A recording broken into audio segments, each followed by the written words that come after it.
Robert and for John. I wanted to ask what pressure you might have felt or did not feel doing a sequel to the first film, which was such a blockbuster, knowing the fans are just waiting with bated breath. Did you feel pressure? Do you mean like feel like it's past tense? Yeah. I didn't sleep last night. John? I've never done a sequel before, unless you count me being a under 5 on Batman Forever as a sequel. For me, there wasn't the same pressures that you're used to feeling, especially coming up with smaller movies where Pep it up, John. Come on. You're throwing a party and you don't know if people are going to show up. Here we knew people were going to show up. We just want to make sure everybody showed up, had a good time, and this was going to be as fun or more fun than the last party. So different kind of pressure. John and Kevin, can you talk a little bit about the timeline for Iron Man 2 and how it fits in with Thor, Captain America, and Avengers? It takes place before, but if you pay attention towards the end of the film, you'll see a little clue that tells you that it's happening before The Incredible Hulk. The whole idea of an Easter egg is you don't talk about it. Yeah, or tweet about it. My question is for Mr. Favreau. There was a snippet in the trailer where Pepper Potts was on the plane with Tony. Was that meant to be a part of the Stark Expo scene where he's flying down from the plane? We had different versions of things that we tried. That was something that was a great image that we love and a scene that's going to be in the DVD. But we had 2 different versions of it, and because of the pacing and the way to reveal Tony Stark, it felt really good to flow into the drop down and reveal him for the first time on the stage. For those of you who haven't seen the movie, this doesn't make any sense. But oftentimes in the editing room, we figure out what combinations of scenes. Gwyneth is just finding out that scene was cut, John. You might be a little more sensitive. I'd like to ask Gwyneth and Scarlett. I think the Tony character is a little surprised that you guys can work together quite well later in the movie. And I was wondering who you think could better work together to save the world, 2 women like Pepper and Natalie, or 2 buds like Rhodey and Tony? And why? Well, if Scarlett and I were doing it, the body count would be different, less bloody. More organized. Yeah. Organic. We just stack them. I don't know. I mean, I think that we, with the brains and the muscle and the beauty and the blonde, I feel like we have maybe a greater chance. But you guys can fight for yourselves. We are. It's true. Unstoppable. I don't know. I feel like if I could wield the guns and like the karate chop movements, and you can like Outthink people. Be the brains behind the operation. Sure. That's your one superpower. I will outthink you. This is a little off topic, but for you, Robert, are you going to be the vampire Lestat? Is there truth to that rumor? The vampire Lestat? Yeah, I mean, and anything that's going on, just imagine it's been offered to me. Precious too.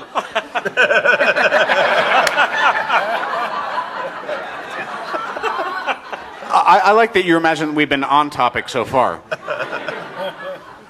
My question is for Mickey Rourke. That was an electrifying performance. Can you talk about what it was like to play that character and how much fun you had? I had a lot of fun. It was great because I worked with some great people, and he's real easy to this one here is real easy to work with. Makes it fun, and it was nice because it was like I just came off working on a film that. There was no budget, and I didn't even have a chair to sit in. I remember the first day I asked for a cappuccino, and they said, "What kind would you like?" And so. For Justin and for John, on the first Iron Man, it was sort of famous that you guys discovered a lot on set with the first Iron Man. How much did you guys discover this time? Justin, how much of your script are we seeing on screen, and how much of it is sort of the entire group coming together and working with it and changing things? It's a heavily improvisational set, and that everyone gets to sort of chime in. So my job, I think, as the writer was sort of just to really just sort of stay on the dance shoes of Robert and John and Gwyneth and everybody, and just sort of try and rewrite things on the fly. So we did have like an extensive development process, obviously, sort of where we actually sort of had a script, and then that ball just keeps rolling into production, and then once we're on set, it gets very frenetic and very fast. The story is very well fleshed out. The story, what has to happen in each scene, we understand. we leave a lot of room within those scenes and try to do multiple cameras sometimes, or stay up and rewrite. And Justin, you know, he was doing multiple passes, sometimes double-digit passes on scenes, because we learn things from each scene that we shoot. We try to shoot pretty much in order. And what's nice about having the actors you see up here is they're all very good stewards of their characters emotionally, and they're used to being in films where you don't have the safety net of all the high technology and the explosions. And so if they have an issue with something we're asking the character to do for the story, we discuss it and we figure out a way so that it could work for them as a performer and also for the movie. This question is for Don Cheadle. Don, your character Rhodey was played by Terrence Howard in the first one. How did you feel when the opportunity arose for you to play the role in this movie? And how cool was it for you to, you know, put on the Iron Man suit and War Machine suit and Well, I don't know why the War Machine suit was actually made of metal and his was made of light fiberglass material, but maybe it was just an initiation. But, you know, I felt very fortunate to get the opportunity to work in a film like this. You know, Terrence is a friend, and I've known him for a long time. You know, I was one of the producers on Crash, put him in that. So it was good to also kind of see him and put anything to bed that people may have been thinking about was a problem. It wasn't. You know, we're cool. And it was, you know, look, it's a lot of fun. We get to play with the best toys and the best, you know, technology. So it's just kind of doing what you like to do as a kid, but all fleshed out. A lot of fun. The reason Don's suit was heavier is that it's almost impossible to get that mirror-like look of a polished metal with CGI. I would not wish it on an enemy. No, we're going to have to come up with a different substance. It was horrific. A different material. My question is for the three gentlemen on the end here. You've got a rogues gallery with Iron Man, but it's not as well known as someone like Batman's or Spider-Man's. Were there other villains considered? Talk about the decision to go with Whiplash. Was Mickey's casting part of that? Well, I met with Mickey at this hotel, if you remember. Mm-hmm. And I brought him some artwork. And we thought Whiplash in the comic book is a guy wearing tights with a big plume, big purple feather coming out of the top of his head. And that wasn't what we wanted. But what's the tech version of that? We were concocting a version of a Russian, you know, thinking of Vigo in Eastern Promises and the tattoos, and that could be a cool in. And so it's going to be a Russian, and then we're like, you know, Marv and the wrestler, between those two, between the fanboys, the independent film community, he was back with a vengeance. And it was like, my God, he could really, you know, there's a lot of people. We're not going to have a tremendous amount of screen time. Who's going to be able to be there, make an impression, and you feel like this guy's in trouble? And so Mickey brought a lot of intensity to both those roles. We did some artwork, and I met with him, sat down with him, and we talked about everything. It was before all the awards things started to happen. We had a nice little connection, and I talked to people who worked with him. They said great things about him. His talent is undeniable, and so that started. That conversation ended, and then Robert was on the road with him doing the tour because he was on the Tropic Thunder Awards tour.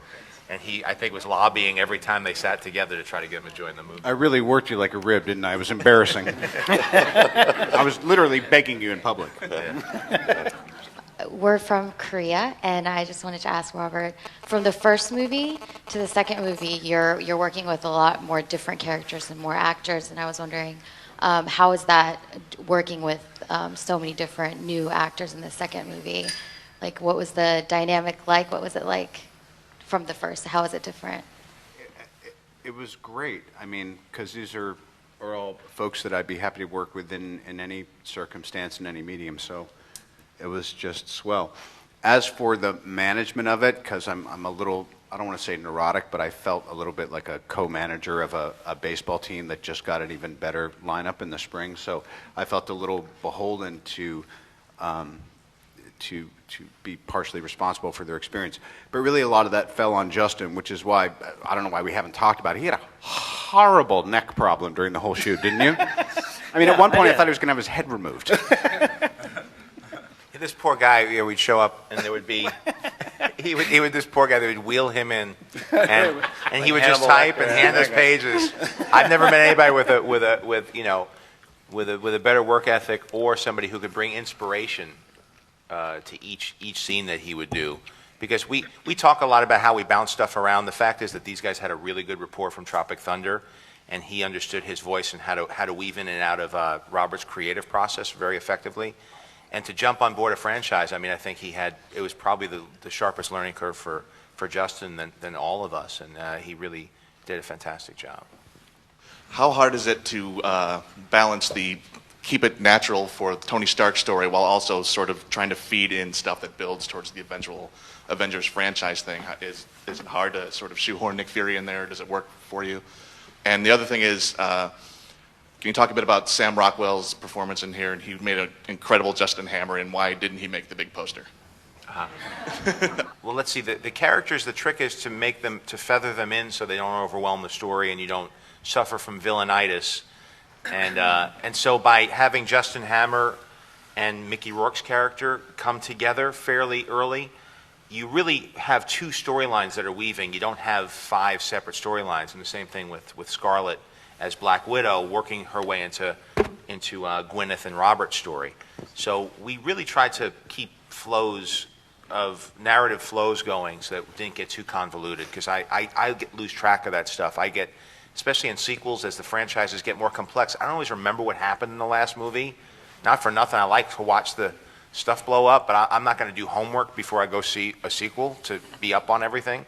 And so we tried to keep that simple. And Justin Hammer, I mean, Sam Rockwell was somebody that I had known and thought would work really well with Mickey. He doesn't get intimidated by talented performers and movie stars. He's done a great job with a lot of people. And you guys had a good time. We had a great time. We had a lot of fun. Mickey, wait, well, I'm sorry. Evan, hold the hell up. I think we waited long enough. Can we please talk about the parrot already? I don't know why the parrot is not on the poster, personally. He's home. Yeah, you bought one after. Yeah. Right, yeah.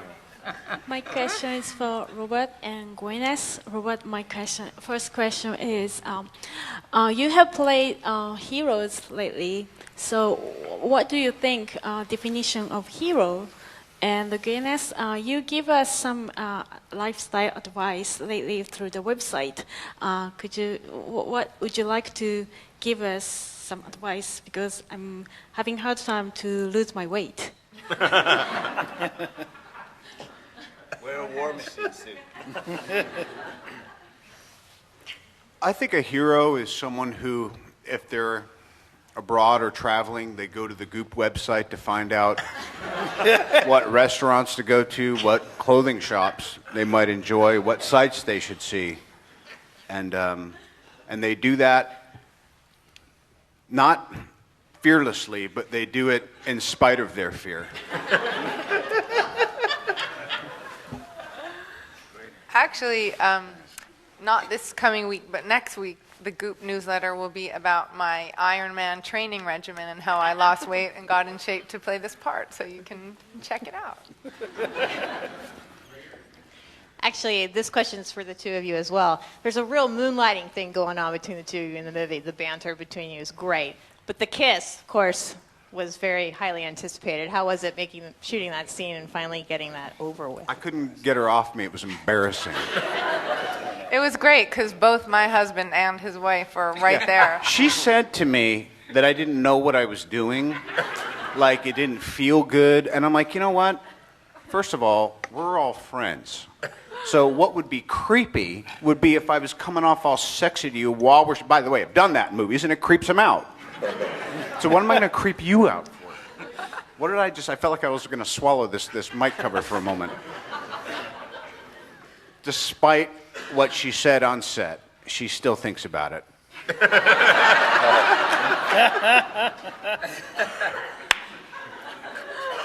Question for Robert and question for John. John, noticed that your glorified extra role from the first movie definitely got much more fleshed out. Was wondering why you decided to join in on the action yourself.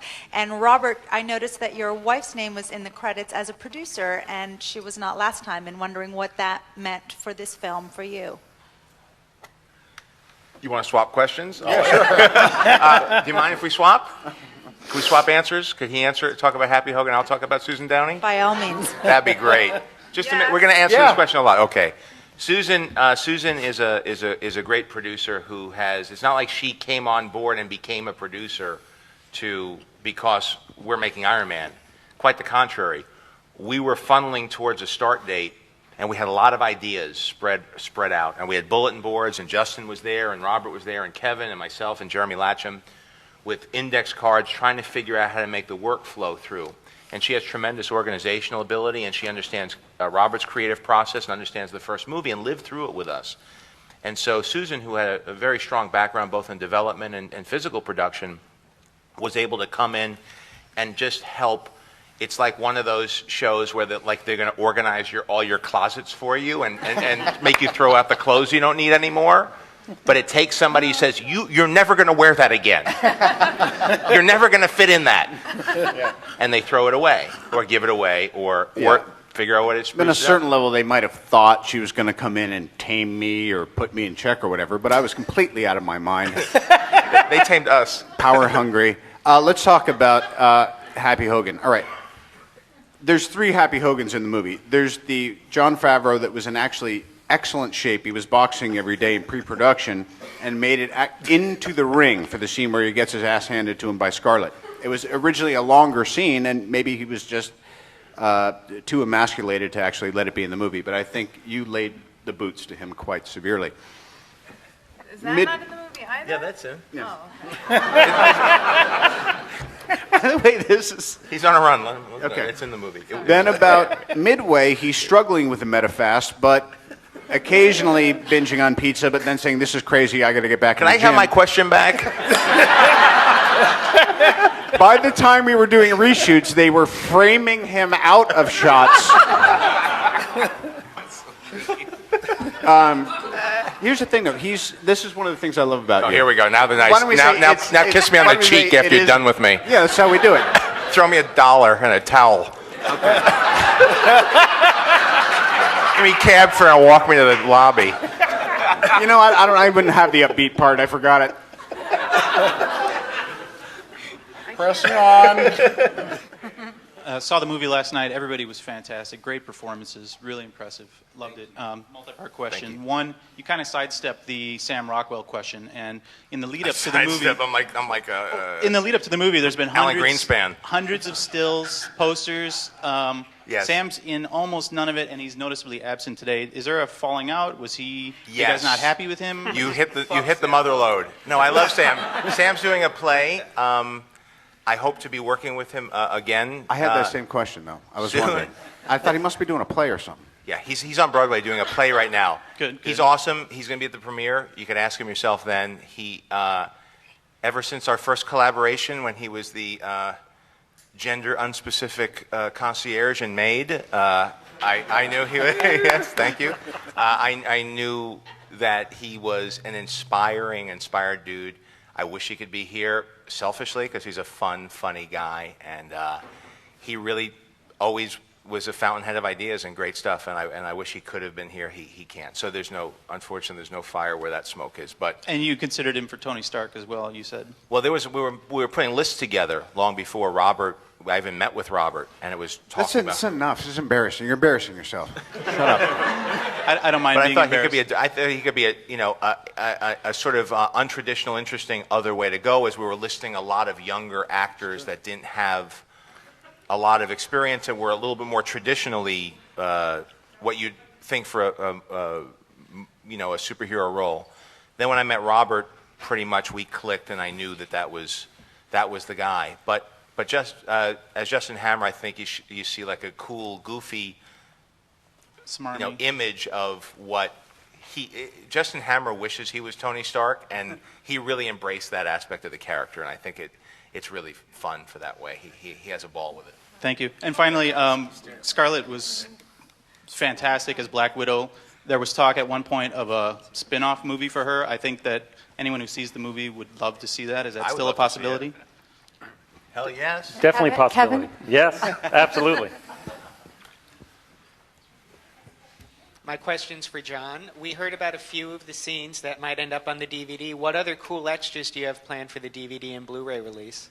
Well, there's a lot of featurettes. We were running cameras behind the scenes all the time. We don't like to really show too much of it before the movie comes out to keep some surprises, but everything was very well documented, and we have, as you can see, a very interesting group of people. And so between the interviews, you get a really good sense. We're fans of these movies. Kevin and I are always swapping back and forth books and things about the movies that we grew up loving, and so we document it very well. And so there's going to be pretty extensive featurettes and then commentary this time around, and then also deleted scenes that we thought would be interesting for people to see. So it's more a movie fan set of extras, people who really want to immerse themselves.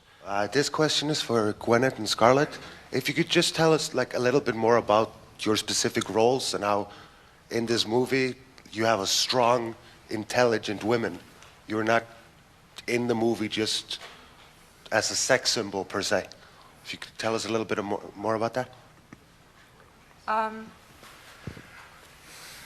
Well, I think that I've never really seen this kind of film of this genre where the female characters were that their sex appeal was sort of came second. I mean, of course they're sexy characters, and they're, when you have a sexy secretary or a girl, swinging around by her ankles in a catsuit. That's innately sexy, but the fact is that these characters are, they're intelligent, they're ambitious, they're motivated and calculated to some degree, and it leaves, I probably would have, to be just a pawn in a story of, a whole bunch of men kind of fighting it out and rolling around and getting down and dirty, and there you are to be like the sort of vision in a tight catsuit is sort of a boring thing to me. And I think that John really made that very clear in the beginning, that he felt, as far as Black Widow was concerned, or that Natalie was concerned, that she was, mysterious and nuanced and something to kind of peel back the layers to, and that there was something there. He wanted that, and I think that's why this film is so much more dynamic for me as an audience member.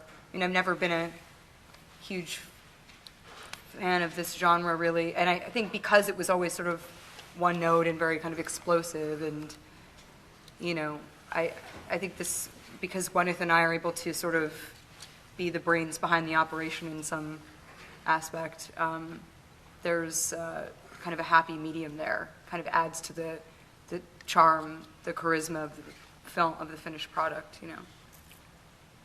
I agree with Scarlett. I think it's a very smart decision, actually, to have women who are capable and intelligent, because it appeals to women. So it's not only a film for 15-year-old boys. It's a film that can relate to a lot of people on a lot of levels, and like a lot of my girlfriends. Sorry. That's right. Like it because of the romance, or like Scarlett is in the trailer, and it's appealing. Like, oh, who is she? And it doesn't look like, it doesn't look gratuitous. It looks like there are interesting women in the movie, and certainly from the first one too, that my character is quick and she's articulate, and I think it makes it so that when you take your kid, if you're a mom, it's really fun for you to watch as well. So it's nice to see women who are kind of aspirational and smart, sexy, all at the same time. I think 15-year-old boys are into that too. It's oddly kind of old-fashioned, actually, in the best sense of the word. There's sort of these characters are like those fabulous femme fatales of the kind of golden age of Hollywood, that Bette Davis, more than the Jane Mansfield, which I think is so much more dynamic to watch. My questions are for Ms. Paltrow again, and then also for Mr. Downey Jr. For Ms. Paltrow, I'm wondering, sort of riffing off that last question, if you had some kind of interior monologue or ideas about Pepper, kind of beyond what we get through dialogue. She's quite plaintive and supportive, but that's mostly what we see. And for Mr. Downey Jr., I'm wondering about the physical challenges and perhaps emotional, intellectual as well of this role, and what the boundaries of that were for you. Whatever you want. Yeah, they probably want to hear me first. Physically, I feel like Don and Scarlett and Mickey actually had a heavier load this time as far as just He made them do it all in CGI. It's like, CGI, CGI it, and I'm walking off. Draw me. Draw me. But again, I think, we just labored really hard to say, like, okay, we're audience members who made the first Iron Man successful, and we're smart, which is kind of why we were drawn to it. So what do we expect? So we kept putting ourselves in, like, audience seats. And so me, the mental and emotional aspects and development of Tony were to me a lot more, it's strange to say personal, because it's not necessarily relating to my life, so to speak, but just the mythology of saying you're something and being that thing or something entirely different. And also this whole idea of Howard Stark and the legacy and the shadow of that legacy that we always were talking about, Mickey and I, about being kind of two sides of the same coin, one who was able to escape that captivity and one who saw his father die in the ruins of improper recognition and having to reckon with that. So really all of the characters, you know, I mean, Black Widow, Natalie in a certain place is bringing me back to a extended family I've always had. And Mickey, as Anton is telling me that that all is not well, and people have vendettas for reasons that I might not understand, but I need to understand. And Rhodey is there saying, hey, you've always had me kind of on your wing, so why won't you really let me help you? And obviously the Pepper thing. All right, thank you, everybody. Thank you.